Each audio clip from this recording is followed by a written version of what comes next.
Hello friends, welcome to study with Mayank. मैं हूं आपका मयंक और आज हम यहां पे देखने जा रहे हैं भारत की राज्य व्यवस्था का चैप्टर नंबर 2। देखिए यहां पर आज आपका जो चैप्टर नंबर 2 है वो है संविधान का निर्माण, यानी मेकिंग ऑफ द कॉन्स्टिट्यूशन, यानी संविधान का निर्माण किस प्रकार से हुआ, कौन कौन सी तमाम कौन कौन सी समितियां बनी हैं, किन किन लोगों की भूमिका रही है, क्या क्या इसमें अड़चने आई हैं, तो ये सब बातें हम यहाँ पे विस्तार से देखेंगे।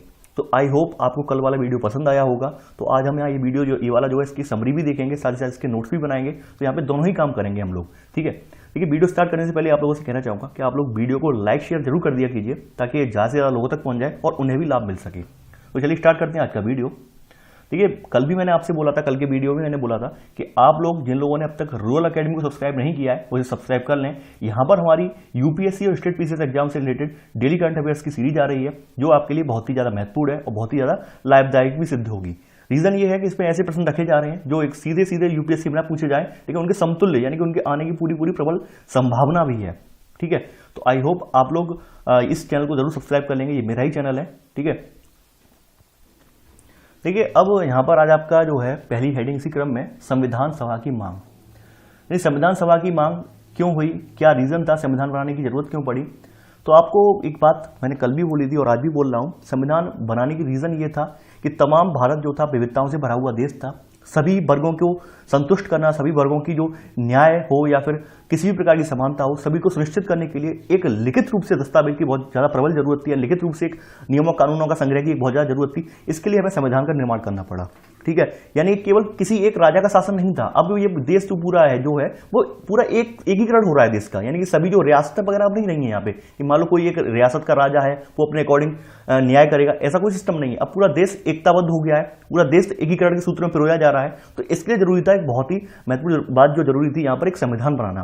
तो इसी क्रम में देखिए संविधान सभा के गठन की का जो विचार है, यानी सबसे पहले विचार ये रखा था, एक वामपंथी नेता थे एम.एन. रॉय, इन्होंने ये विचार रखा था संविधान सभा के गठन का विचार, ठीक है। और ये विचार उन्होंने रखा था 1934 में। तो पहला पॉइंट यहाँ पे नोट कर लेना कि भारत में संविधान सभा के गठन का विचार वर्ष 1934 में पहली बार एक वामपंथी नेता एम.एन. रॉय ने रखा, एक वामपंथी नेता एम.एन. रॉय ने रखा। ये आपका पहला पॉइंट है। अब देखिए ये वामपंथी नेता इन्होंने रख दिया है, इसके बाद 1934 में इन्होंने विचार ये वाला रखा है।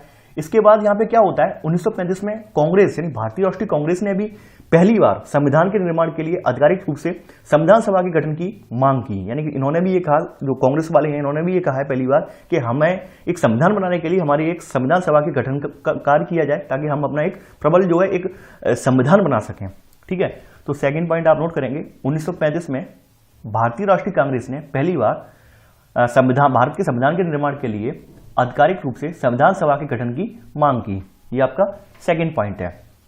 देखिए 1938 में यहां पर जो है यानी जवाहरलाल नेहरू ने कांग्रेस की ओर से जो है संविधान निर्माण में वयस्क मताधिकार के आधार पर चुनी हुई संविधान सभा, और इसमें कोई भारी स्टेप नहीं होने की बात कही है। इन्होंने ये कहा है कि जो संविधान सभा का चुनाव होगा वो वयस्क मताधिकार के आधार पर होगा, ऐसी इन्होंने जो है बात कही है, ठीक है। इसलिए बहुत ज्यादा इंपॉर्टेंट हो जाती है क्योंकि जवाहरलाल नेहरू का कथन ये पूछा जाता है काफी बार कि यानी किस बेस पर इन्होंने कहा था कि संविधान सभा का गठन होगा। ये संविधान सभा का गठन की जो बात कही थी यानी कांग्रेस की तरफ से जवाहरलाल नेहरू ने कही थी, ये कही थी वयस्क मताधिकार के आधार पर, ठीक है। तो थर्ड पॉइंट आप नोट करेंगे, यहाँ पे लिखेंगे 1938 में कांग्रेस की ओर से जवाहरलाल नेहरू ने, इसलिए शॉर्ट में लिख लीजिए, 1938 में कांग्रेस की ओर से जवाहरलाल नेहरू ने घोषणा की कि संविधान निर्माण का जो संविधान का निर्माण वयस्क मताधिकार के आधार पर चुनी हुई संविधान सभा द्वारा किया जाएगा, ठीक है। ये थर्ड पॉइंट है आपका। अब देखिए यहां पर जो नेहरू की ये वाली जो मांग थी, संविधान सभा के गठन की वाली मांग थी, तो इस मांग को जो है अंततः ब्रिटिश सरकार ने मान लिया है और इसी मांग को जो है अगस्त प्रस्ताव के नाम से जाना जाता है, ठीक है। यानी कि अंततः इस तरह से लिख लेना है इसमें। अब थर्ड का सब पॉइंट, इस मांग को अंततः ब्रिटिश सरकार ने सैद्धांतिक रूप से स्वीकार कर लिया और इसे 1940 के अगस्त प्रस्ताव के नाम से जाना जाता है, और इसे सन 1940 के अगस्त प्रस्ताव के नाम से जाना जाता है। यानी यही अगस्त प्रस्ताव था। अगस्त प्रस्ताव जो था 1938 में जो नेहरू की मांग थी उसे 1940 में स्वीकार कर लिया गया है और इसे अगस्त प्रस्ताव के नाम से फिर जाना जाता है, ठीक है। अब देखिए जो नेहरू की डिमांड थी यानी अगस्त प्रस्ताव को संतुष्ट करने के लिए आपको पता होगा कि यानी सैर स्टैफोर्ड क्रिप्स के नेतृत्व में एक मंत्रिमंडल आया है, लेकिन यहां पर जो कुछ संगठन है जिनसे बात नहीं बन पाई, जिनसे बात बिगड़ गई, जैसे मुस्लिम लीग थी, मुस्लिम लीग जो थी एकदम विरोध करती रही है, मुस्लिम लीग एवं एकदम फेवर में नहीं आई है। इस वजह से इसकी वार्ता जो असफल हो गई है, इन क्रिप्स मिशन की वार्ता असफल हो गई और क्रिप्स मिशन वापस लौट गया। क्रिप्स मिशन के आने का उद्देश्य यही था कि भारत में एक संविधान सभा का गठन करवाया जाए, लेकिन यहाँ पर चूंकि ऐसा हो नहीं सका, विवादों की मैंने विवाद यहाँ पे उपजे हैं तो हो नहीं सका है, इस वजह से जो क्रिप्स प्रस्ताव है वो ठंडे बस्ते में चला गया है। ठीक है, तो यहां पर आपने ये थर्ड का पहला सब पॉइंट नोट कर लिया। यहां पे देखिए यहां पे लिखने की जरूरत नहीं है, केवल मैंने बता दिया है। ठीक है, यानी क्रिप्स प्रस्ताव आप पढ़ चुके हैं, ये अगस्त प्रस्ताव के बाद ही जो हुआ था, यानी क्रिप्स आए थे यहाँ पे। ठीक है, और ये आने का रीजन वो यही था, इनका आने का रीजन ये था कि संविधान सभा का गठन करवाना है। ठीक है, तो ये तो आप ऑलरेडी आप जानते हैं ये बातें, और मैं हिस्ट्री में भी बता चुका हूं। ठीक है, अब बात करते हैं यहाँ पे अगली जो हेडिंग है, यानी संविधान सभा का गठन। ये संविधान सभा का गठन किस प्रकार से हुआ है और ये जो है यानी कि गठन में क्या क्या यहाँ पे भूमिका रही है, तो ये भी हम जानेंगे। ठीक है, देखिए यहाँ पे थोड़ी सी बातें लिख लीजिए, लिखने में कोई बुराई नहीं है, क्योंकि एक्चुअली क्या होता है कि काफी बार पूछ ली जाती हैं। जैसे 4 ऑप्शन दे दिए, यानी अगस्त प्रस्ताव, उसके बाद जो है क्रिप्स मिशन, फिर आपका आता है कैबिनेट मिशन, तो इनसे पूछा जाएगा इन्हें क्रम में लगाइए। ठीक है, यानी कौन कौन से, यानी काल क्रम के हिसाब से कौन कौन से यहाँ पे पहले नंबर पे आएगा, दूसरे नंबर पे आएगा, तीसरे नंबर पे आएगा, तो हो सकता है आप कंफ्यूज हो सकते हैं। ठीक है, तो यहाँ पर 1942 में अगस्त प्रस्ताव हो गया, अगस्त के बाद लिख लेना यहाँ पे कि 1942 में जो है ब्रिटिश सरकार के कैबिनेट मंत्री सर स्टैफोर्ड क्रिप्स ब्रिटिश जो है ब्रिटिश सरकार के एक प्रारूप प्रस्ताव के साथ भारत आए। संविधान निर्माण के लिए ब्रिटिश सरकार के एक प्रारूप प्रस्ताव के साथ भारत आए। ठीक है, ये आप चौथा पॉइंट बना देना। ठीक है, परंतु इसमें लिख देना परंतु वार्ता असफल रही। चौथा पॉइंट से बना देना कि सन 1942 में ब्रिटिश सरकार के कैबिनेट मंत्री स्टैफोर्ड क्रिप्स संविधान सभा के निर्माण के लिए ब्रिटिश सरकार के एक प्रारूप प्रस्ताव के साथ भारत आए, परंतु वार्ता असफल रही। इसमें यही लिख देना चौथे पॉइंट में। ठीक है, अब पांचवा पॉइंट यहां पे लिख देना अंततः भारत में कैबिनेट मिशन भेजा गया। यानी इसके बाद जो क्रिप्स प्रस्ताव है ये फेल हो गया है, फ्लॉप हो गया है। इसके बाद भारत में एक जो है कैबिनेट मिशन भेजा गया है। ठीक है, कैबिनेट मिशन ये आया है यहां पर। ठीक है, ये आया है 24 मार्च 1946 को, लिख देना ये कब आया है, 24 मार्च 1946 को भारत में कैबिनेट मिशन पहुंचा है, ये भी आप लिख देना। ठीक है, यानी अंततः भारत में 24 मार्च 1940 को कैबिनेट मिशन को भेजा गया। ठीक है, ये भारत में पहुंचा है 24 मार्च 1940 को, और इन्होंने अपनी जो योजना है वो 16 मई 1940 को प्रस्तुत की है। यानी इन्होंने अपनी योजना थी ये 16 मई 1940 को इन्होंने प्रदर्शित की थी कैबिनेट मिशन वालों ने। ठीक है, तो ये भी लिख लेना, इन्होंने अपनी योजना जो है इसने अपनी योजना को 16 मई 1940 को प्रकाशित किया। ठीक है, तो यहां पे पांचवा पॉइंट हो गया है। अब बात करते हैं, यहां पे थोड़ा सा आगे बढ़ते हैं। अब अगली जो हेडिंग है ये आएगी आपकी संविधान सभा का गठन। ये संविधान सभा का गठन किस प्रकार हुआ है। देखिए उस समय जो कैबिनेट मिशन जो आया है, यानी कैबिनेट मिशन की जो आने की तिथि है आपको पता है 24 मार्च 1946 को आया है। तो इसके आने के बाद इसने अपनी अनुशंसाएं जो है, ये इसने अनुशंसाएं जो है 16 मई 1940 को अपनी अनुशंसाएं प्रस्तुत की हैं। उसके बाद इसने सबसे पहले तो एक यहाँ पे ये था कि इसने संविधान सभा के लिए एक चुनाव करवाया है। ये संविधान सभा के लिए कौन कौन से ऐसे व्यक्ति हैं जो इसमें शामिल होंगे, इसके लिए उन्होंने चुनाव करवाया है। और ये चुनाव जो हुए हैं वो हुए हैं आपके यहाँ पर, ये चुनाव जो हुए हैं ये हुए हैं आपके चुनाव जुलाई अगस्त 1946 में। संविधान सभा के लिए चुनाव इसमें जुलाई अगस्त 1946 में हुए हैं। ठीक है, इसमें ब्रिटिश भारत की सीटें जो थी 296 सीटें थी। 296 सीटों में कांग्रेस की इसमें 208 थी, मुस्लिम लीग को यहाँ पे 73 और छोटे समूह जो थे उन्हें 15 सीटें इसमें मिली हैं। लेकिन यहाँ पर जो टोटल सीटें जो थी वो 389 सीटें थी। फिर से एक बार गणित यहाँ पे देख लीजिए, 389 सीटें हैं।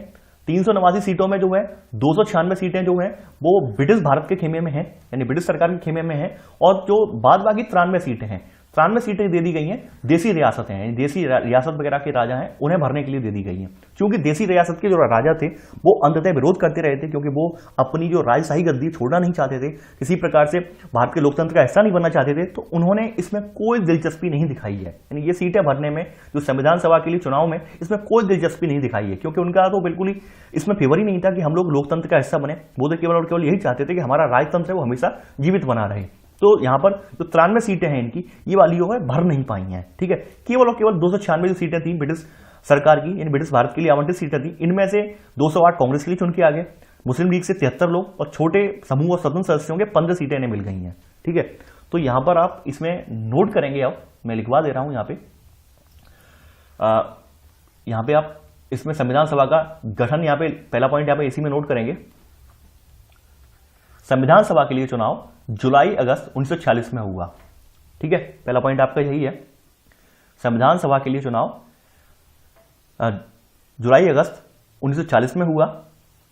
ठीक है, इसका पहले का पहला सब पॉइंट है, यहां पे लिखेंगे ब्रिटिश भारत के लिए आवंटित 296 सीटों में से कांग्रेस को 208, यानी कि यहां पर एक तरफ यहां पे लिख लेना जुलाई 1940 में हुआ, और यहां पे टोटल सीटें यानी कि जो सीटें हैं, कुल सीटें जो है वो 389 है। 389 में देखिए ये गणित जो है ऊपर लिख देंगे, कोई दिक्कत नहीं है, यहां पर आप लिख लीजिए पहला सब पॉइंट। ठीक है, यानी पहला सब पॉइंट है ये, ब्रिटिश भारत के लिए आवंटित 296 सीटों में से कांग्रेस को 208, मुस्लिम लीग को 73 और छोटे समूहों को 15 सीटें मिली। ठीक है, 15 सीटें मिली, ये आपका पहला सब पॉइंट है। अब देखिए सेकंड सब पॉइंट आप इसी में नोट करेंगे, यहाँ पे सेकंड सब पॉइंट आपका ये है कि हालांकि देशी रियासतों को आवंटित की गई 93 सीटें भर नहीं पाई, क्योंकि उन्होंने खुद को संविधान सभा से अलग रखा। ठीक है, क्योंकि उन्होंने खुद को संविधान सभा से अलग रखा, ये पहले का सेकंड सब पॉइंट है। ठीक है, तो चलिए थोड़ा वापस होते हैं। अब क्या होता है, देखिए यहां पे संविधान सभा का जो चुनाव हो गया है, अब चुनाव होने के बाद क्या होता है कि यहां पर जो है यानी संविधान सभा का चुनाव भी हो गया है। चुनाव होने के बाद यहां पर नवंबर 1946 में संविधान सभा का गठन हुआ है, यानी कि इसके प्रस्ताव जो है कैबिनेट मिशन के प्रस्तावों के तहत फिर नवंबर 1946 में इसका गठन भी हो जाता है। तो सेकंड पॉइंट यहां पे आप नोट कर लेना, यहां पर कैबिनेट मिशन योजना द्वारा यानी कि सुझाए गए प्रस्तावों के तहत नवंबर 1946 में संविधान सभा का गठन हुआ। एक चुनाव इसका पहले ही हो गया है और इसका गठन जो है फिर बाद में गठन हो जाता है, ये सेकंड पॉइंट है। ठीक है, ये सेकंड पॉइंट है। अब देखिए यहां पर थोड़ा समझने वाली बात है, थोड़ा समझने वाली बात ये है, चूंकि उस समय जो चुनाव हुआ था वो चुनाव क्या आम जनता ने भाग लिया था? ये आपके माइंड में एक प्रश्न उठा होगा कि क्या आम जनता ने भाग लिया था, यानी कि जो कॉमन पीपल्स हैं उन्होंने भाग लिया था? जी नहीं। यहां पर जैसे आज प्रतिनिधित्व वाला जो होता है, प्रतिनिधित्व वाली प्रणाली होती है, जैसे राष्ट्रपति का चुनाव होता है, प्रतिनिधि जाते हैं अपने अपने क्षेत्रों में, प्रतिनिधि जाते हैं वहां पे चुनाव के लिए उनके लिए वोट डालते हैं, ठीक उसी प्रकार से यहां पर भी जो है चुनाव कर लिया गया था, यानी कि सीधे इसमें डायरेक्ट जनता की एंट्री यहां पे नहीं की गई थी, ये बात समझने वाली है। ठीक है, यानी 389 टोटल सीटें थी, 389 में से 296 सीटें ब्रिटिश भारत की थी, 93 सीटें देशी रियासतों को दे दी गई थी। ठीक है, और 296 सीटों में से 292 सदस्यों का चयन 11 गवर्नरों के प्रांतों में और 4 का चयन मुख्य आयुक्तों के प्रांतों से इसमें होना था। ये देखिए लिखना नहीं है, केवल जान लीजिए कितनी सीटें आप लिख चुके हैं ऑलरेडी पहले पॉइंट में। ठीक है, और देखिए हर प्रांत और देशी रियासतों को उनकी जनसंख्या के अनुपात में आवंटित की गई थी सीटें। ठीक है, यानी मोटे तौर पर अगर हम माने तो प्रत्येक 10 लाख लोगों पर एक सीट आवंटित की जानी थी, यानी उस समय जो जनसंख्या के आंकड़े निकाले गए थे उसके अकॉर्डिंग ये कहा गया था कि हर 10 लाख व्यक्तियों पर एक व्यक्ति चुना जाना है। ठीक है, तो ये था हमारा अपने संविधान का गठन, सभा का गठन आपने देख लिया, यहां पे लिख लिया है। अब चलिए आगे बढ़ते हैं। ठीक है, अब बात करते हैं संविधान सभा की कार्यप्रणाली। अगली हेडिंग आपकी इसी क्रम में है कि संविधान सभा की कार्यप्रणाली किस प्रकार की रही है। ठीक है, ये आपकी अगली हेडिंग है। देखिए संविधान सभा की जो पहली बैठक हुई है वो 9 दिसंबर 1946 को हुई है। इसमें मुस्लिम लीग ने फिर से बहिष्कार किया है और अलग पाकिस्तान की मांग पर यहां पे बल दिया है इन्होंने। ठीक है, इसलिए क्या था कि यहां पर जो 296 सदस्य थे, 296 में से घटकर वो संख्या 211 ही रह गई है। इन 211 सदस्यों ने ही हिस्सा लिया है कि बाद बाकी जो लोग थे वो मुस्लिम लीग के समर्थन में चले गए थे। ठीक है, 296 में से, चूंकि फिर से रिपीट कर रहा हूं, 93 तो भाई देशी रियासतों की है, मैं देशी लिख दे रहा हूं केवल, आप समझ जाएंगे। 93 जो सीटें हैं वो देशी रियासतों की हैं, केवल 296 जो है वो ब्रिटिश भारत की हैं, केवल ब्रिटिश सरकार की हैं। ठीक है, ब्रिटिश की हैं, और ब्रिटिश सरकार में से यहां पर मैंने बताया था आपको मतलब यहां पर इतनी सीट है, इसमें से 208, मैं फिर से लिख दे रहा हूं, यहां पे 208 जो थी वो कांग्रेस को मिली थी। ठीक है, और यहां पे 73 जो सीटें थी, यानी 73 जो सीटें थी वो मुस्लिम लीग को मिली थी। ठीक है, मुस्लिम लीग को मिली थी, और बाद बाकी 15 जो थी वो अदर्स को मिली थी। ठीक है, यहां पे मैंने फिर से आपको लिख के बता दिया है। ये बार बार लिखने का रीजन ये है कि आपको बार बार लिखूंगा तो आपको याद हो जाएंगे आंकड़े। ठीक है, यहीं पे आप गलती कर जाते हैं, कितनी कितनी सीटें थी।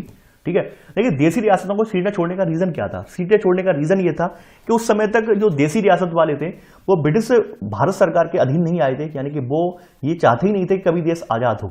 ठीक है, यानी कि वो यही चाहते थे कि हमारा राजतंत्र हमेशा स्थापित रहे और हम लोग अपनी जैसी मर्जी चलाते आए वैसी मर्जी चलती रहे। इसलिए उन्होंने कभी अंग्रेजों का प्रबल विरोध भी नहीं किया है। ठीक है, यानी 1857 की क्रांति में थोड़ा बहुत विद्रोह किया था, क्योंकि जो राजनेता थे उस समय, जो शासक थे, उनके हितों पर जब आघात किया अंग्रेजों ने, तब उन्होंने विद्रोह किया है। लेकिन उस टाइम पर भी, यानी उस टाइम पर चाहे वो रानी लक्ष्मीबाई हो, चाहे कोई भी हो, उस टाइम पर उनके हित जो थे वो जनता से नहीं जुड़े हुए थे, यानी वो जनता के लिए नहीं लड़े थे, वो सिर्फ और सिर्फ अपनी प्रभुसत्ता बचाने के लिए लड़े थे। ये आपके माइंड में स्पष्ट होना चाहिए। यानी उस समय का जो विद्रोह हुआ था वो केवल और केवल अपनी प्रभुसत्ता बचाने के लिए हुआ था, ना कि जनता की प्रभुसत्ता बचाने के लिए। ठीक है, तो इस वजह से जो है ब्रिटिशर्स ने इन्हें संतुष्ट करने के लिए इनके खेमे में 93 सीटें दे दी हैं, 93 सीटें दे दी हैं। लेकिन चूंकि इन्होंने दिलचस्पी नहीं दिखाई है तो यहाँ पे वो बात खत्म हो जाती है उस टाइम पर। ठीक है, अब देखिए यहाँ पर पहला पॉइंट इसमें नोट करेंगे इसी में कि संविधान सभा की पहली बैठक 9 दिसंबर 1940 को, ठीक है, हुई। ठीक है, 9 दिसंबर 1940 को हुई। इसी में सब पॉइंट, पहला सब पॉइंट लिखेंगे इस सभा में पहला सब पॉइंट, इस सभा यानी कि इसमें लिख लेना, सच्चिदानंद सिन्हा को सभा का अस्थायी अध्यक्ष चुना गया। सच्चिदानंद सिन्हा को सभा का अस्थायी अध्यक्ष चुना गया, यानी इसी डेट को संविधान सभा का अस्थायी अध्यक्ष इन्हें चुना गया है। ठीक है, सेकंड सब पॉइंट यहां पे नोट करेंगे इसी में, सेकंड सब पॉइंट इसी में आप नोट करेंगे कि यहां पर मुस्लिम लीग ने बैठक में जो है बैठक का बहिष्कार किया। ठीक है, इसलिए बैठक में केवल 211 सदस्यों ने हिस्सा लिया। सेकंड सब पॉइंट यही है कि मुस्लिम लीग ने बैठक का बहिष्कार किया है और इसलिए बैठक में केवल 211 सदस्यों ने हिस्सा लिया है। ठीक है, अब देखिए यहां पर 9 दिसंबर को जो पहले हमारे जो हैं, यानी कि अध्यक्ष जो अस्थायी हैं, ये हमारे सच्चिदानंद सिन्हा हैं। इसके बाद में, यानी सेकंड पॉइंट नोट करेंगे, बाद में डॉक्टर राजेंद्र प्रसाद सभा के अध्यक्ष निर्वाचित हुए। ठीक है, यानी कि बाद में जो है डॉक्टर राजेंद्र प्रसाद बनाए गए हैं। ये बनाए गए हैं 11 दिसंबर को। ठीक है, 11 दिसंबर को बनाए गए हैं। अब देखिए यहां पर एक बात और मैं प्रकाश डालना चाह रहा हूं कि संविधान सभा के जो अध्यक्ष हो गए, यानी आपने अस्थायी अध्यक्ष सच्चिदानंद सिन्हा को देख लिया, स्थायी को के रूप में राजेंद्र प्रसाद को देख लिया। इसके अलावा इसके 2 उपाध्यक्ष और थे। ये देखिए, ये उपाध्यक्ष वाला जो प्रश्न है ये छोटे एग्जाम में पूछ लेते हैं अक्सर करके, यूपीएससी में नहीं पूछते हैं, लेकिन छोटे एग्जाम में पूछ लेते हैं। इसमें उपाध्यक्ष कौन कौन थे? इसमें उपाध्यक्ष जो 2 लोग थे वो थे डॉक्टर HC मुखर्जी और तथा VT कृष्णामाचारी। ये 2 लोग इसके उपाध्यक्ष थे। ठीक है, तो यहाँ पे आप सेकंड पॉइंट का सब पॉइंट करके लिख लेना, यहाँ पे सेकंड पॉइंट का सब पॉइंट करके लिख लेना कि सभा में, यानी संविधान सभा के 2 उपाध्यक्ष थे। संविधान सभा के 2 उपाध्यक्ष थे। कौन कौन से थे? डॉक्टर HC मुखर्जी तथा VT कृष्णामाचारी। ठीक है, ये इसके उपाध्यक्ष थे।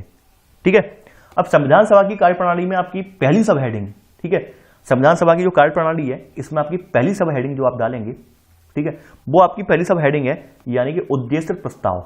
संविधान सभा की कार्यप्रणाली में आपकी पहली सब हेडिंग यही है, उद्देश्य प्रस्ताव। देखिए, उद्देश्य प्रस्ताव बहुत ज्यादा इंपॉर्टेंट भी है और इसी ने जो है संवैधानिक संरचना के ढांचे को यहां पर प्रस्तुत किया है। यानी कि पहली बार इसमें जो पंडित जवाहरलाल नेहरू ने संविधान सभा का ऐतिहासिक जो है उद्देश्य प्रस्ताव को पढ़ा है और इसी में संविधान सभा की संरचना के ढांचे की यहाँ पे झलक हमें देखने को मिलती है। ठीक है, तो उद्देश्य प्रस्ताव में आप पहली हेडिंग, आप पहला पॉइंट आप लिख लेना, 13 दिसंबर 1940 को पंडित नेहरू ने सभा में ऐतिहासिक उद्देश्य प्रस्ताव पेश किया। ठीक है, ये आपका पहला पॉइंट है।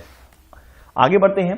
देखिए यहां पर अब मैं ये पूरा प्रस्ताव बताऊंगा नहीं, प्रस्ताव को बता दे रहा हूं क्या क्या इसमें पॉइंट थे। इसमें देखिए भारत को संप्रभु गणराज्य घोषित करने की बात की गई थी। संप्रभु एक हमें स्वतंत्र और संप्रभु गणराज्य में घोषित करने की बात की गई है ताकि ये भविष्य में अपना पूरी तरह से शासन स्वयं चला सके। ठीक है, दूसरी बात यह थी कि भारतीय राज्यों में ब्रिटिश भारत में शामिल सभी क्षेत्र और भारतीय राज्यों में शामिल सभी क्षेत्रों को या भारत के बाहर से जो क्षेत्र शामिल होना चाहते हैं वो इस संघ का हिस्सा होंगे, ये इसमें ऐसी बात कही गई थी। ठीक है, तो इस तरह की यहाँ पे ये बातें इसमें कही गई थी, तमाम इसमें और भी बातें की गई थी और इन्होंने ये भी कहा था कि हम अल्पसंख्यकों, पिछड़े वर्ग और जनजाति क्षेत्र हैं, इनको हम पर्याप्त सुरक्षा भी देंगे। देखिए एक प्रस्ताव था, प्रस्ताव की जो बातें हैं लिखना हमारे लिए अत्यंत महत्वपूर्ण नहीं है। रीजन ये है, प्रस्ताव में ये केवल 8 बातें नहीं की गई होंगी, यानी कि इन्होंने भाषण जो दिया था वो 8 बातें नहीं थी, तमाम बातें थी, लेकिन यहाँ पे कुछ कुछ बातें आपके सामने रख दी हैं। तो हम यहाँ पे अब उद्देश्य प्रस्ताव में अपना पहला पॉइंट तो आपने लिख लिया है। ठीक है, ये 13 दिसंबर 1940 को पढ़ के सुनाया है। अब सेकंड पॉइंट यहाँ पे इसी में लिख लेना, इस प्रस्ताव को 22 जनवरी 1940 को सर्वसम्मति से स्वीकार कर लिया गया। यानी कि अंत में क्या होता है, इस पर विचार विमर्श करने के बाद इस प्रस्ताव को 22 जनवरी 1940 को सर्वसम्मति से स्वीकार कर लिया गया है। ठीक है, ये सेकंड पॉइंट है। अब देखिए यहां पे संविधान सभा की कार्यप्रणाली की बात चल रही है, आपने इसमें पहली हेडिंग आपने लिख ली है। अब इसी क्रम में आपकी जो है सेकंड हेडिंग जो आपकी यहां पर आती है, ये है स्वतंत्रता अधिनियम द्वारा परिवर्तन। यानी कि जो स्वतंत्रता अधिनियम पारित किया गया था, यानी कि 1947 का, इससे क्या क्या परिवर्तन आए हैं संविधान सभा में, तो वो भी हम यहाँ पे देखेंगे। ठीक है, यानी इससे परिवर्तन क्या क्या आए हैं वो हम यहाँ पे देखेंगे।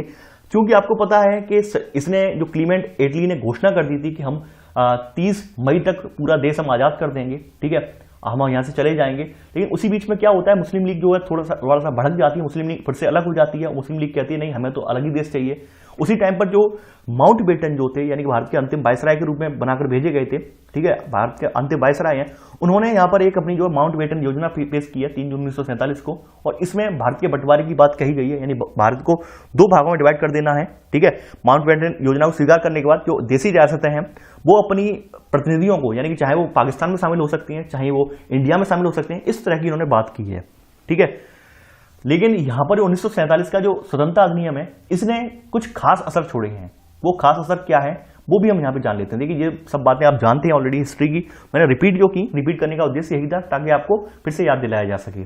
ठीक है, तो यहां पर स्वतंत्रता अधिनियम, भारतीय स्वतंत्रता अधिनियम 1947 में, इसमें क्या क्या बात की गई है। देखिए, यहां पर पहली बात तो ये थी कि सभा को पूरी तरह संप्रभु बनाया जाएगा।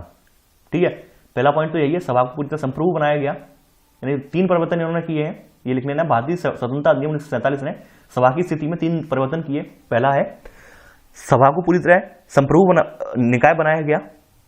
ठीक है, इसी में आगे लिख लेना, ब्रिटिश संसद द्वारा भारत के संबंध में बनाए गए किसी भी कानून को समाप्त करने अथवा बदलने का अधिकार दिया गया। ठीक है, पहला पॉइंट आप इस तरह से लिख लेना यहाँ पे कि संविधान सभा को पूरी तरह संप्रभु निकाय बनाया गया और ब्रिटिश संसद द्वारा भारत के संबंध में बनाए गए किसी भी कानून को समाप्त करने अथवा बदलने का अधिकार दिया गया। ठीक है, दूसरी बात जो है बहुत इंपॉर्टेंट बात है, और इसमें से आपका अक्सर जो है प्रश्न पूछा जाता है। ठीक है, इसमें से अक्सर प्रश्न पूछा जाता है, चाहे वो स्टेट पीसीएस एग्जाम हो या यूपीएससी एग्जाम हो, इसमें से प्रश्न आए हैं इस वाले भाग में से, इसलिए ये भाग जो है इंपॉर्टेंट है। मैं पहले ही बता दे रहा हूं, ये भाग इंपॉर्टेंट है। देखिए, संविधान सभा में जो है इसके एक अपने आप में विधायिका भी थी, एक विधायिका भी बन गई थी संविधान सभा में। ये संविधान सभा एक तो संविधान निर्माण का कार्य कर ही रहा था, साथ ही साथ देश के लिए आम कानून बनाने का भी कार्य कर रहा था। अब यहां पर जब दोनों ही काम हो रहे हैं संविधान सभा के अंदर ही अंदर, तो यहां पे दोनों कानूनों के लिए अलग अलग व्यक्ति इसकी जो अध्यक्षता करते थे। ठीक है, यानी कि जब संविधान पर चर्चा की जाती थी, संविधान निर्माण की बात की जाती थी, तो इसकी जो बैठक होती थी वो डॉक्टर राजेंद्र प्रसाद के अधीन अध्यक्षता में होती थी। और जब इसकी जो विधायिका, यानी कि जब इसके जो देश के लिए आम कानून वगैरह बनाने की बात की जाती थी, तो इसके लिए जो बैठक होती थी, इसकी अध्यक्षता जो करते थे वो करते थे जीवी मावलंकर करते थे। ठीक है, इस तरह से यहाँ पर यानी 2 अलग अलग इसके पार्ट यहाँ पे डिवाइड थे संविधान सभा के, यानी इसमें विधायिका भी शामिल थी। इसमें संविधान सभा में जो है एक अपना संविधान का निर्माण तो कर ही रही थी, साथ ही साथ एक विधायिका भी चल रही थी इसके साथ ही साथ में। तो यहां पर आप नोट करेंगे, इसमें आप नोट करेंगे सेकंड पॉइंट, सभा को 2 अलग अलग काम सौंपे गए। ठीक है, सभा को 2 अलग अलग काम सौंपे गए। पहला था स्वतंत्र भारत के लिए संविधान बनाना, इसी में लिख लेंगे आप कि सभा को 2 अलग अलग काम सौंपे गए। इसी में ए या बी करके लिख दीजिए। ए, स्वतंत्र भारत के लिए संविधान बनाना। बी, देश के लिए आम कानून लागू करना, देश के लिए आम कानून लागू करना। ठीक है, तो यहां पर अब इसमें सब पॉइंट नोट कर लेना, पहला सब पॉइंट, सेकंड का पहला सब पॉइंट। देखिए, जब भी संविधान सभा की बैठक संविधान सभा के रूप में होती, तब इसकी अध्यक्षता डॉक्टर राजेंद्र प्रसाद करते। सेकंड का पहला सब पॉइंट यही है कि जब भी सभा की बैठक संविधान सभा के रूप में होती, तब इसकी अध्यक्षता डॉक्टर राजेंद्र प्रसाद करते। ठीक है, सेकंड सब पॉइंट इसी में सेकंड का, जब बैठक जो है विधायिका में होती, तब इसकी अध्यक्षता जीवी मावलंकर करते थे। ठीक है, यानी कि तब इसकी अध्यक्षता कौन करते थे? जीवी मावलंकर करते थे। ठीक है, तो ये जो है इसका जो कार्य जो है यहां पर 26 नवंबर 1949 तक ये चलता रहा है, ये कार्य करती रही इसी प्रकार तक। ठीक है, और 26 नवंबर 1949 को संविधान बनकर तैयार हो गया है। तो यहां पर ये अभी मत लिखना पॉइंट, ये अभी एंड में लिखवा दूंगा पॉइंट। ठीक है, अभी मत लिखना, ये एंड में ही लिखवा दूंगा मैं। आगे बढ़ते हैं यहां पर इसी क्रम में। अब देखिए थर्ड पॉइंट यहां पे नोट करेंगे। यहां पर थर्ड पॉइंट में देखिए, थर्ड पॉइंट ये है कि जो मुस्लिम लीग के सदस्य हैं ये भारतीय संविधान से अलग हो गए, सभा से अलग हो गए। ठीक है, अब यहां पर लिख लेना कि अब जो सदस्यों की कुल संख्या है, यानी कि अब सदस्यों की कुल संख्या 389 सीटों के बजाय 299 तक आ गिरी।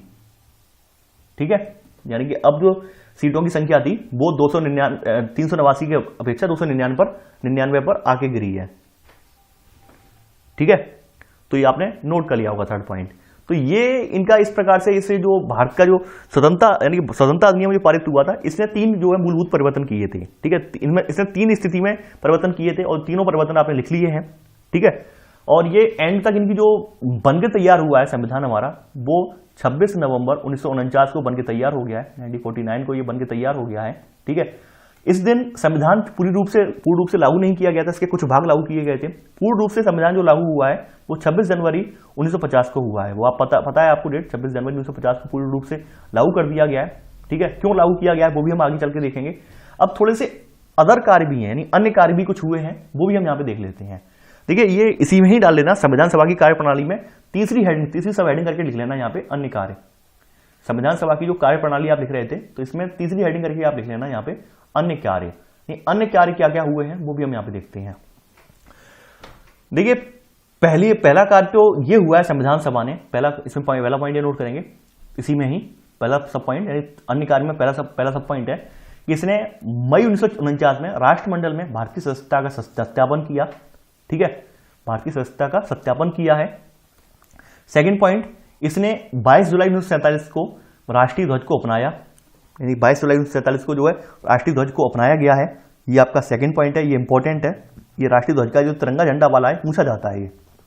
ठीक है, अब देखिए 24 जनवरी 1950, इसमें लिख लेना, इसने 24 जनवरी 1950 को राष्ट्रीय गीत तथा डॉक्टर राजेंद्र प्रसाद को भारत के पहले राष्ट्रपति के रूप में चुना, यानी एक ही पॉइंट में मैंने लिखवा दिया ताकि थोड़ा लाइन बच जाए। ये आपका थर्ड पॉइंट था। इसने 24 जनवरी 1950 को राष्ट्रीय गान, राष्ट्रीय गीत एवं डॉक्टर राजेंद्र प्रसाद को यहां पे लिख दिया है, डॉक्टर राजेंद्र प्रसाद को भारत के पहले राष्ट्रपति के रूप में चुना। ये आपका थर्ड पॉइंट है। ठीक है, बात करते हैं, अगला पॉइंट यहां पे नोट करेंगे, चौथा पॉइंट। 2 साल 11 माह और 18 दिनों में संविधान सभा की कुल 11 बैठकें हुई। ठीक है, 2 साल 11 माह और 18 दिनों में संविधान सभा की कुल 11 बैठकें हुई और यह संपूर्ण रूप से बनकर जो तैयार हुआ है वो हुआ है 26 नवंबर 1949 और यह 26 नवंबर 1949 को बनकर तैयार हुआ। ठीक है, और यह 26 नवंबर 1949 को बनकर तैयार हुआ। ठीक है, अब चौथे का सब पॉइंट नोट कर लेना। देखिए, इसमें लगभग जो है यहां पर 60 देशों के संविधानों का अवलोकन किया गया। ठीक है, और यहां पर इसके निर्माण पर कुल 64 लाख रुपए का खर्च आया। ये चौथे का सब पॉइंट लिख लेना आप कि संविधान निर्माताओं ने लगभग 60 देशों के संविधान का अवलोकन किया और इसके निर्माण पर कुल 64 लाख रुपए का खर्च आया। ठीक है, ये चौथे का सब पॉइंट है। अब बात करते हैं, थोड़ा आगे बढ़ते हैं। अब देखिए, यहां पे बात करते हैं संविधान सभा की समितियां। संविधान सभा के निर्माण में कुछ समितियां थी जिन्होंने अपनी अपनी भूमिका अदा की है। ठीक है, चाहे वो एकीकरण की भूमिका हो, चाहे वो संविधान बनाने की भूमिका हो, चाहे वो नीतियां हैं, कानून वगैरह वो बनाने की भूमिका हो, सबकी अपनी अपनी एक भूमिका थी। ठीक है, अब यहां पर देखते हैं किसकी क्या भूमिका रही है, तो वो यहां पे जानेंगे। तो पहली संविधान सभा की समितियों में पहली सब हेडिंग आपकी जो है ये यही है, बड़ी समितियां। ठीक है, बड़ी समितियां। देखिए, आप 2-3 तरह के पेन अपने पास रखा करें ताकि आपको याद रहे कौन कौन सी समितियां हैं। तो बड़ी समितियों में पहला पॉइंट लिख लेना, संघ शक्ति समिति और संघीय संविधान समिति। ये दोनों, यानी कि ये दोनों समितियां जो हैं, इनके जो हैं अध्यक्ष कौन है? जवाहरलाल नेहरू हैं। ठीक है, संघीय शक्ति समिति और संघीय संविधान समिति, इसके अध्यक्ष कौन है? जवाहरलाल नेहरू हैं। ठीक है, यहां पे सेकंड पॉइंट यहां नोट कर लेना, प्रारूप समिति, इसके कौन है? Doctor B R Ambedkar. Second point, प्रारूप समिति, इसके बी आर अंबेडकर। ठीक है, अब देखिए थर्ड पॉइंट मैं आपको यहां पे नोट करवा रहा हूं। देखिए, मैंने ये क्यों नोट करवा रहा हूं इस प्रकार से, क्योंकि मैं चाह रहा हूं कि एक ही पॉइंट में ये सारी जो है अलग हैं ये लिख जाएं, यानी अलग अलग ना लिखना पड़े, तो आपको बेहतर रहेगा, क्योंकि बार बार याद करने में दिक्कत होगी। थर्ड पॉइंट में लिखेंगे प्रक्रिया नियम समिति और संचालन समिति। ठीक है, इन दोनों की जो है प्रमुख जो है डॉक्टर राजेंद्र प्रसाद हैं। ठीक है, चौथा पॉइंट यहां पे लिखेंगे अब आप प्रांतीय संविधान समिति, मौलिक अधिकारों, अल्पसंख्यकों एवं जनजातियों के लिए सलाहकार समिति, इसके हैं सरदार पटेल। यानी 4 पॉइंट में ही हमने बड़ी समितियों को पूरा देख लिया, चार पॉइंट में, यानी कौन कौन सी समिति जो है 4 पॉइंटों में हमने लिख ली है और नोट भी कर ली है। ठीक है, तो आई होप आपको समझ में आ गई होंगी चारों समितियां। ये 4 पॉइंट में, मैंने 4 पॉइंट में ये 7 समितियां लगभग हैं, 7 समितियां मैंने ऐड करवा दी हैं। ठीक है, अब देखिए ये आपकी मौलिक अधिकारों वाली समिति थी, मौलिक अधिकारों इसमें फिर डिवाइड कर दिया गया है। देखिए ये इतना इंपॉर्टेंट नहीं है हमारे लिए, आप फिर भी समय मिले तो पढ़ लेना आप। इसके अलावा कुछ छोटी समितियां भी थी, अगली सब हेडिंग इसी में लिखेंगे, सेकंड हेडिंग जो आप लिखेंगे वो लिखेंगे छोटी समितियां। छोटी समितियों में कुछ चुनिंदा लोगों के नाम पूछे जाते हैं, जैसे पहला नाम एक तो पूछा जाता है सदन समिति वाले, यानी बी पट्टाभी सीतारमैया का पूछा जाता है। कार्य संचालन समिति यानी डॉक्टर के.एम. मुंशी का पूछा जाता है। ठीक है, और संविधान सभा के कार्यों के लिए जीवी मावलंकर का नाम आता है। ठीक है, तो ये 3 नाम जो है ये अक्सर पूछ लिए जाते हैं, यानी मैंने 2-3 नाम ये अक्सर देखे गए छोटी समितियों में से, जो आपके छोटे छोटे एग्जामों में पूछे गए हैं। ठीक है, नहीं ऐसे तो बहुत सारी समितियां थी और भी छोटी समितियों में, लेकिन आप 3 समितियों के ही नाम केवल लिख लीजिए, यही आपके लिए सफिशिएंट है। पहला नाम ये लिख लीजिए, दूसरा नाम ये लिख लीजिए और तीसरा नाम ये लिख लीजिए। देखिए मैं सभी समितियों के नाम नहीं लिखवा रहा हूं, केवल चुनिंदा, यानी जो एग्जाम में आपकी पूछी गई हैं और अक्सर करके पूछी जाती हैं। ठीक है, उनके ही नाम मैंने लिखवाए हैं। आगे बढ़ते हैं, यानी आपने सेकंड सब लिख ली है। अब आप स्वतंत्र रूप से हेडिंग डालेंगे यहां पर प्रारूप समिति। ठीक है, यानी कि अगली जो हेडिंग डालेंगे ये यहां पर आप स्वतंत्र रूप से हेडिंग है प्रारूप समिति, क्योंकि ये समिति जो थी इसने ही पूरा इसका जो संविधान का ड्राफ्ट तैयार किया था, संविधान का पूरा जो फॉर्मेट था इसी ने तैयार किया था, क्या प्रारूप होगा, किस प्रकार से जो संविधान के पूरी क्लॉज लिखे जाएंगे वो सब इसी ने तैयार किया था। तो इसका रोल जो अहम है, यानी अहम योगदान इसका है, और सबसे बड़ा योगदान इसे जो है प्रारूप समिति के जो अध्यक्ष हैं डॉक्टर बी.आर. अम्बेडकर का है, जो कि इसके अध्यक्ष थे। ठीक है, तो उनका योगदान यहाँ पे सबसे ज्यादा रहा है इसमें। तो यहां पर आप इसमें नोट करेंगे प्रारूप समिति में इसका गठन जो है वो 29 अगस्त 1947 को हुआ है। ठीक है, और इसमें 7 सदस्य थे। पहला पॉइंट है ये, इसका गठन 29 अगस्त 1947 को हुआ। इसमें 7 सदस्य थे जिनके अध्यक्ष डॉक्टर बी.आर. अम्बेडकर थे, जिनके अध्यक्ष डॉक्टर बी.आर. अम्बेडकर थे। ये आपका पहला पॉइंट है। ठीक है, आपने नोट कर लिया होगा। आगे बढ़ते हैं। देखिए यहां पर इसने विभिन्न समितियों के विचारों पर प्रस्ताव करने के बाद इसने भारत यानी प्रारूप समिति ने भारत के संविधान का पहला प्रारूप फरवरी 1948 में प्रकाशित किया। ठीक है, सेकंड पॉइंट नोट करेंगे आप, प्रारूप समिति ने भारत के संविधान का पहला प्रारूप फरवरी 1948 में प्रकाशित किया। ठीक है, दूसरा प्रारूप इसका जो था, इसी में सेकंड का सब पॉइंट नोट करेंगे। दूसरा प्रारूप जिसे अक्टूबर 1948 में प्रकाशित किया गया। ठीक है, दूसरे प्रारूप को 1948 में, अक्टूबर 1948 में तैयार किया जो है प्रकाशित किया गया है। ठीक है, आगे बढ़ते हैं। देखिए यहां पर थर्ड पॉइंट नोट कर लेना यहां पर, या इसी में लिख लेना, सेकंड का सब पॉइंट करके लिख लेना, सेकंड सब पॉइंट। इस दौरान उसकी कुल 141 बैठकें हुई। इस दौरान उसकी कुल 141 बैठकें हुई। ठीक है, कुल 141 बैठकें हुई। आगे बढ़ते हैं। अब देखिए बात करते हैं संविधान सभा का प्रभाव में आना। ये प्रभाव में किस प्रकार आया है, यानी कि ये संविधान सभा जो है ये प्रभाव में कैसे आई है, ये हम यहां पे देखेंगे। देखिए प्रभाव में जो आने का रीजन है, यानी प्रभाव से मतलब कि कैसे कैसे इसने अपनी कार्यविधियां गतिविधियों का संचालन किया है, कैसे कैसे ये सभी तक पहुंची हैं, तो ये हम यहाँ पे जानना हमारे लिए बहुत ही अत्यंत आवश्यक है, नितांत आवश्यक है। ठीक है, देखिए पहला पॉइंट यहाँ पे नोट करेंगे इसी में ही, डॉक्टर बी.आर. अम्बेडकर ने सभा में 4 नवंबर 1948 को संविधान सभा का अंतिम प्रारूप पेश किया।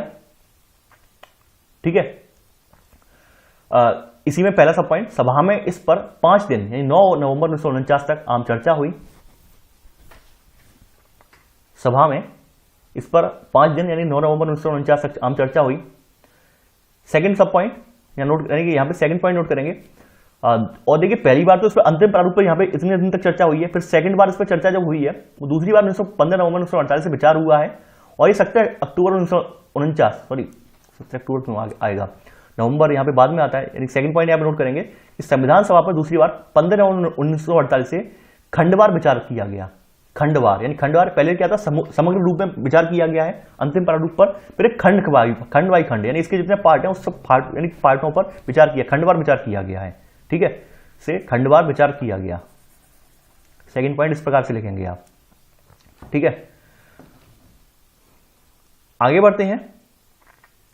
अब देखिए यहां पे तमाम संशोधन वगैरह तमाम जो है और भी चीजें जो है ये सब आई हैं।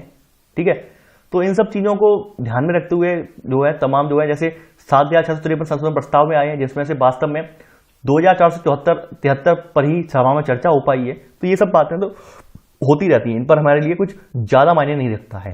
ठीक है, आगे बढ़ते हैं। देखिए अगला पॉइंट यहाँ पे नोट करेंगे। आपने कितने पॉइंट यहाँ पे नोट कर लिए? यहाँ पे सेकंड पॉइंट नोट कर लिया है आपने। अब थर्ड पॉइंट नोट करेंगे। थर्ड पॉइंट नोट करेंगे कि संविधान पर तीसरी बार 14 नवंबर 1949 से विचार होना शुरू हुआ। यानी आपने 2 बार तो अंतिम प्रारूप पर देख लिया है। अंतिम प्रारूप पर पहली बार कब हुआ है? 4 नवंबर 1948 को विचार हुआ है। इसके बाद सेकंड टाइम हुआ है 15 नवंबर 1948 से हुआ है। ठीक है, अब थर्ड टाइम जो हुआ है वो हुआ है 14 नवंबर 1949 से विचार होना शुरू हुआ है। ठीक है, इसी में सब पॉइंट लिख लेना। यहां अंबेडकर ने, डॉक्टर बी आर अंबेडकर ने the constitutional as settled by the assembly भी पास प्रस्ताव पेश किया। ठीक है, प्रस्ताव पेश किया गया, यानी कि संविधान सभा की तीसरी बार जो अंतिम प्रारूप पर तीसरी बार जो बैठक हुई है, इसमें इन्होंने इनका भी प्रस्ताव था ये पेश किया गया था। ठीक है, किसके द्वारा? डॉक्टर बी आर अंबेडकर के द्वारा। ठीक है, थर्ड का सेकंड सब पॉइंट नोट करेंगे। इस प्रस्ताव को, यानी कि जो प्रस्ताव था 26 नवंबर 1949 को घोषित कर दिया गया। ठीक है, सभा में कुल 299 सदस्यों में से उस दिन केवल 284 सदस्य उपस्थित थे जिन्होंने संविधान पर हस्ताक्षर किए। ये थर्ड का सेकंड सब पॉइंट है। ठीक है, इस प्रकार 26 नवंबर 1949 के दिन संविधान जो है वो अपनाया गया है। ठीक है, और यहाँ पे संविधान जो है वो देश को समर्पित कर दिया गया है, लेकिन पूर्ण रूप से समर्पित नहीं हो पाया है उस समय। ठीक है, तो ये थर्ड पॉइंट था। आपने थर्ड का सेकंड सब पॉइंट नोट कर लिया। आगे बढ़ते हैं। अब देखिए अब आएगा चौथा पॉइंट। 26 नवंबर 1949 को अपनाए गए संविधान में जो मूल संविधान था उसमें 395 अनुच्छेद और 8 अनुसूचियां थीं। ये पूछा जाता है, अभी वर्तमान में 12 अनुसूचियां हैं, तब इसमें जो मूल रूप से जो अनुसूचियां थी 8 थी, और वर्तमान में तो अभी अनुच्छेद जो है 465 है, यानी अनुच्छेदों की संख्या 465 है। उस समय अनुच्छेद जो थे वो मात्र 395 अनुच्छेद थे। ठीक है, ये चौथा पॉइंट आपने नोट कर लिया होगा। आगे बढ़ते हैं। देखिए डॉक्टर बी आर अंबेडकर को आप जानते हैं, तमाम नामों से संविधान शिल्पी हैं या फिर संविधान शिल्पकार के रूप में या आधुनिक मनु की संज्ञा भी दी जाती है। ये सब बातें आप ऑलरेडी जानते हैं, ये लिखवाना जरूरी नहीं है। ठीक है, अब बात करते हैं संविधान का प्रवर्तन। संविधान का प्रवर्तन यानी कि पूर्ण रूप से कब से लागू हुआ है, यहाँ पे अगली हेडिंग डाल लेना, संविधान का प्रवर्तन कब से ये पूर्ण रूप से लागू हुआ है, ये भी हमारे लिए जानना बहुत आवश्यक है। ठीक है, यहां पर आप पहला पॉइंट नोट करेंगे। यहां पर देखिए इसमें पहला पॉइंट यहां से नोट कर लेना कि 26 नवंबर 1949 को नागरिकता, चुनाव और संसद या अस्थायी व परिवर्तनशील नियम और छोटे शीर्षकों से जुड़े कुछ प्रावधान स्वतः ही लागू हो गए। स्वतः ही लागू हो गए, ये पहला पॉइंट है। ठीक है, सेकंड पॉइंट यहां नोट करेंगे। यहां पर संविधान का जो शेष भाग था वो 26 जनवरी 1950 को लागू हुआ। ठीक है, और इसे गणतंत्र दिवस के रूप में मनाया जाता है, और इस दिन को गणतंत्र दिवस के रूप में मनाया जाता है। लागू हुआ और इस दिन को गणतंत्र दिवस के रूप में मनाया जाता है। देखिए अब इसका ऐतिहासिक महत्व क्या है, यानी इस दिन को संविधान की शुरुआत के रूप में क्यों चुना गया है, वो भी हम यहां पे लिखेंगे। इसलिए चुना गया है कि इसी दिन 1930 में, यानी इसी दिन क्या हुआ था, 1930 में राष्ट्रीय कांग्रेस की जो लाहौर अधिवेशन हुआ था वो उसमें पारित हुए संकल्प के आधार पर पूर्ण स्वराज दिवस मनाया गया था। ठीक है, इसी आधार पर इन्होंने जो है यहां पर इस दिवस को, इसी दिन को जो है गणतंत्र दिवस के रूप में मनाए जाने का फैसला लिया है। तो यहां पर इसी में लिख लेना, आप अपने सेकंड पॉइंट नोट कर लिया है। सेकंड का सब पॉइंट लिखेंगे आप। इस दिन को संविधान की शुरुआत के रूप में इसलिए चुना गया क्योंकि इसी दिन 1930 में भारतीय राष्ट्रीय कांग्रेस के लाहौर अधिवेशन में पारित हुए संकल्प के आधार पर पूर्ण स्वराज दिवस मनाया गया। ठीक है, अब देखिए संविधान का जो गणतंत्र वाला, यानी गणतंत्र दिवस जो है, गणतंत्र वाला पार्ट अप्लाई कर दिया, संविधान लागू हो गया है, तो उसके साथ ही जो आपका स्वतंत्रता अधिनियम 1947 था, भारत शासन अधिनियम जो था 1935, ये सब समाप्त कर दिए गए हैं। ठीक है, केवल जुरिडिक्शन जो एक्ट था, जो है जुरिडिक्शन एक्ट था वो ही लागू रहा है। ठीक है, ज्यूरी से संबंधित एक्ट था वो ही लागू रहा है, बाद बाकी चीजें सब जो है निरस्त कर दी गई हैं। अब देखिए संविधान सभा की जो है कुछ लोग आलोचना भी करते हैं। अब देखिए यहाँ पे मैं लिखवाऊंगा नहीं है, केवल समझ लेते हैं। पहली बात, आलोचना ये की जाती है प्रतिनिधि निकाय नहीं थी। प्रतिनिधि निकाय का मतलब ये था कि संविधान सभा का गठन ये हुआ था, काफी लोगों का मानना ये था इसके गठन में आम जनता का कोई हाथ था ही नहीं।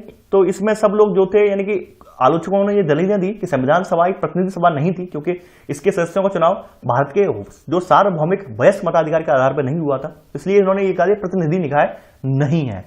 सेकंड बात, इन्होंने ये बात बोली संप्रभुता का अभाव है। संप्रभुता का अभाव इसलिए इन्होंने कहा कि संविधान के निर्माण में तमाम लोग जो थे जिन पर ब्रिटिशर्स का प्रभाव था, ब्रिटिश नीतियों का प्रभाव था, तो इसलिए उन्होंने कहा कि इन्होंने तमाम जो चीजें संविधान में रख दी हैं वो ब्रिटिश की नीति रख दी है, तमाम विदेशों की नीतियां रख दी हैं। तो इस तरह से यहाँ पे संविधान में संप्रभुता का अभाव है। तीसरी बात इन्होंने ये कही है कि यहाँ पर जो संविधान है, संविधान भारत का तैयार हुआ है, ये समय की बर्बादी है, इसमें कुछ भी नहीं है, ये सिर्फ और सिर्फ समय की बर्बादी है, ये समय बर्बाद करना है, इससे ज्यादा कुछ नहीं। क्योंकि इनका कहना यह था कि अमेरिका का संविधान मात्र जो आपका संविधान था मात्र 4 महीने में तैयार हो गया, और भारत का संविधान जो था 2 साल 11 महीने और 18 दिन में तैयार होता है। तो ये कहाँ की बात है? ठीक है, यानी 2 साल लग गए, 2 ईयर लग गए, 2 ईयर 11 मंथ और 18 डेज में तैयार हो रहा है, तो ये कहाँ की बात है? ठीक है, इसलिए इन्होंने कहा कि भाई ये तो इसमें कुछ भी नहीं है, यानी बकवास चीज एकदम। चौथी बात यहाँ पे इन्होंने ये कही है कि यहाँ पर उस समय चूंकि कोई पार्टी नहीं थी, केवल कांग्रेस ही एक राष्ट्रीय पार्टी थी, तो आलोचकों ने यह भी कहा है कि कांग्रेस का प्रभुत्व रहा है। ठीक है, क्योंकि इसमें और भी पार्टी नहीं है, तो कांग्रेस ने अपनी नीतियां जो है केवल और केवल अपने हितों को साधने वाली नीतियां वो इसमें रख दी हैं। ठीक है, और पांचवी बात तो आप जानते हैं कि वकीलों और राजनीतिज्ञों का प्रभुत्व है, यानी वकीलों और राजनीतिज्ञों का स्वर्ग कहा जाता है भारतीय संविधान को, तो ये बात आपसे छुपी नहीं है, आप सब जानते हैं। ठीक है, अब देखिए यहाँ पे कुछ महत्वपूर्ण लोगों के नाम और हैं जिनके नाम अक्सर पूछ लिए जाते हैं। ठीक है, तो ये नाम यानी कि नोट करके आप लिख लीजिए तो ज्यादा बेटर रहेगा। आवश्यक तथ्य हैं, यहाँ पे हेडिंग आप डाल लीजिए आवश्यक तथ्य। ठीक है, इसी में ही आप लिख लेंगे आप कि संविधान सभा द्वारा हाथी को प्रतीक रूप में अपनाया गया। ठीक है, second point, sir BN Rao को संविधान सभा के संवैधानिक सलाहकार यानी कानूनी सलाहकार के रूप में नियुक्त किया गया, यह पूछा जाता है। ठीक है, थर्ड पॉइंट, HBR अयंगर को संविधान सभा का सचिव नियुक्त किया गया, यानी कानूनी सलाहकार जो थे BN राव थे और HB अयंगर जो थे वो संविधान सभा के सचिव के रूप में नियुक्त किया गया है, सचिव के रूप में नियुक्त किया गया है। ठीक है, अब देखिए ये थोड़ा सा यहाँ पे स्टूडेंट कंफ्यूज हो जाते हैं। कुछ लोग जो है यानी सलाहकार को MN रॉय से जोड़ देते हैं, नहीं MN रॉय से जोड़ देते हैं, वामपंथी नेता से जोड़ देते हैं, MN रॉय जो थे इनसे जोड़ देते हैं, जबकि उन्हें समझना चाहिए MN रॉय ने केवल सलाह दी थी 1934 में। ठीक है, कि उन्होंने प्रस्ताव एक विचार किया था कि भाई संविधान बनाया जाना चाहिए भारत के लोगों के लिए, लेकिन ये BN राव अलग है, ये BN राव है, ये MN राव नहीं है, ये BN राव है। और BN राव जो है वो जो है यानी कि ये रॉय थे, MN रॉय थे और ये BN राव हैं। ठीक है, RAO, थोड़ा इस तरह से आप याद रखेंगे चीजों को तो भूलेंगे नहीं, थोड़ा जोर देंगे। यानी BN राव जो है ये संविधान सभा के कानूनी सलाहकार हैं। ठीक है, HBR अयंगर जो है इसके सचिव नियुक्त किए गए संविधान सभा के। ठीक है, इसके अलावा जो LN मुखर्जी हैं ये संविधान सभा के मुख्य प्रारूपकार के रूप में नियुक्त किए गए थे। और प्रेम बिहारी रायजादा यानी प्रेम बिहारी नारायण रायजादा, इनका नाम अक्सर पूछा जाता है। देखिए ये 2-3 नाम जो है ये अक्सर पूछे जाते हैं, एक तो BN राव का नाम पूछा जाता है, HBR अयंगर का नाम पूछा जाता है और प्रेम बिहारी नारायण रायजादा का नाम भी पूछा जाता है। तो ये कैलीग्राफर थे, सुलेखक थे, यानी इनका उस समय कोई बहुत बड़ी प्रिंटिंग प्रेस वगैरह थी नहीं, तो प्रॉपर वे उन्होंने इसका सुलेख किया था। ठीक है, प्रॉपर वे में लिखा था। ठीक है, तो इटैलिक शैली में उन्होंने लिखा है, तो यहां पर नोट कर लेना यहां तक ये कि प्रेम बिहारी नारायण रायजादा भारतीय संविधान के प्रमुख सुलेखक थे, यानी कैलीग्राफर थे। ठीक है, तो यही जो चीजें हैं यही इंपॉर्टेंट है, बाद बाकी चीजें हमारे लिए इतनी ज्यादा इंपॉर्टेंट नहीं है। ठीक है, तो आई होप आपको आज का चैप्टर पसंद आया होगा। ठीक है, मैं आशा यही करता हूं कि आप लोगों प्रॉपर वे में नोट्स बना रहे हैं, प्रॉपर वे में जो है पढ़ रहे हैं। देखिए आप लोगों की जो दलीलें आ रही हैं, आप लोगों में से काफी लोग कह रहे हैं सर कोई और सब्जेक्ट स्टार्ट कर लीजिए। जी देखिए मैं बिल्कुल तैयार हूं, मैं बिल्कुल प्रिपेयर हूं दूसरा सब्जेक्ट स्टार्ट करने के लिए, लेकिन शर्त एक है यहाँ पर कि मुझे PDF नहीं मिल रही है।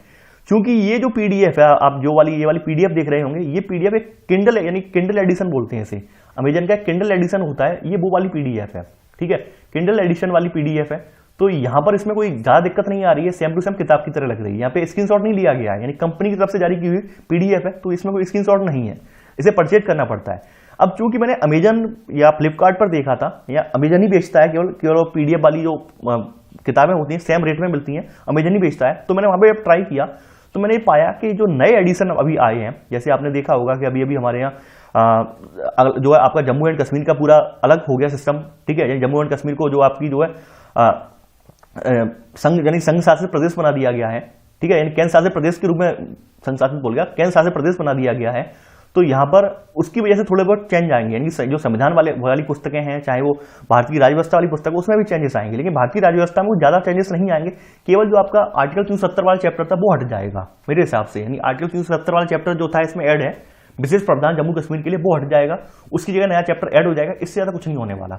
अब कुछ नई किताबें और हैं, जैसे आपकी मैंने आज माजिद हुसैन सर की चेक की, तो माजिद हुसैन सर की 7th एडिशन भी आ गया है। अब 7th एडिशन के लिए मैंने वहां पर ये देखा कि भाई शायद किंडल एडिशन जो है, यानी पीडीएफ फॉर्मेट वाला एडिशन है, वो अगर मिल जाए तो मैं परचेज कर लूंगा, पढ़ा दूंगा। तो मुझे इस प्रकार के अभी एडिशन कोई मिल नहीं रहे हैं। अगर आपके पास वाकई में किताबें ये हैं और आप प्रॉपर वे में इनकी पीडीएफ बना सकते हैं और दे सकते हैं मुझे, तो मुझे कोई आपत्ति नहीं है, मैं बहुत जल्दी स्टार्ट करवा दूंगा ये किताबें। लेकिन मैं पुराने एडिशन से स्टार्ट नहीं करवाऊंगा, मैं लेटेस्ट एडिशन जो अभी आए हैं उनसे स्टार्ट करवाऊंगा। इसलिए मैं कुछ दिन का और ब्रेक चाह रहा हूं, ठीक है। मैं चाह रहा हूं मार्केट में ये नई किताबें भी अवेलेबल हो जाएं ज्यादा से जल्दी जल्दी, तो आपको जो नोट्स है नए से मिल जाए। यानी आप चाहे पुरानी किताब ही पढ़ते रहें, लेकिन आपको कुछ नए तथ्य होंगे तो वो यहाँ पे चैनल के माध्यम से आप तक पहुंच जाएंगे, ठीक है। तो आई होप आप लोग इस काम के लिए मुझे कोऑपरेट करेंगे। और देखिए, एक अभ्यर्थी ने कहा था सर आपने एम लक्ष्मीकांत की टेस्ट सीरीज नहीं बनाई है। देखिए, इसकी टेस्ट सीरीज मैंने सबसे पहले बनाई थी, चैनल मैंने क्रिएट किया था, उसी टाइम पे इसकी टेस्ट सीरीज मैंने बना के तैयार कर दी थी। और टेस्ट सीरीज का लिंक मैंने यहाँ पे आई बटन में भी मिल जाता है आपको, और नीचे डिस्क्रिप्शन बॉक्स में सबसे पहले टेस्ट सीरीज का यानी M Laxmikanth polity test series करके लिंक दिया है। उसमें 35 वीडियो है, 35 वीडियो है। 35 वीडियो में जैसे पहले चैप्टर से संबंधित वीडियो आपको मिल गई उसमें, ठीक है। देखिए, हम सेकंड चैप्टर की वीडियो जो थी पहले चैप्टर में ही ऐड कर दी गई है, अलग से नहीं है। तो 35 वीडियो करीब है वहां पर। अगर आप प्रॉपर वे में ये वीडियो अगर लगा लेंगे तो यकीन मानिए यूपीएससी के सारे क्वेश्चन जो है आप बड़े आराम से अटेम्प्ट कर जाएंगे, क्योंकि इसमें वही क्वेश्चन रखे गए हैं जो यूपीएससी एग्जाम में आए हुए हैं, ठीक है। तो आई होप आपको ये वीडियो पसंद आया होगा। देखिए, वीडियो को लाइक शेयर करते रहें। काफी सारे अभ्यर्थी ऐसे नहीं है जो चैनल को नहीं जानते, चैनल से नहीं जुड़ पाए, उन्हें भी हेल्प मिलेगी, ठीक है। तो आई होप आप लोग मेरी आप इतना सहयोग जरूर करेंगे। तो चलिए आज के लिए उतना ही। Thanks for watching. जय हिंद।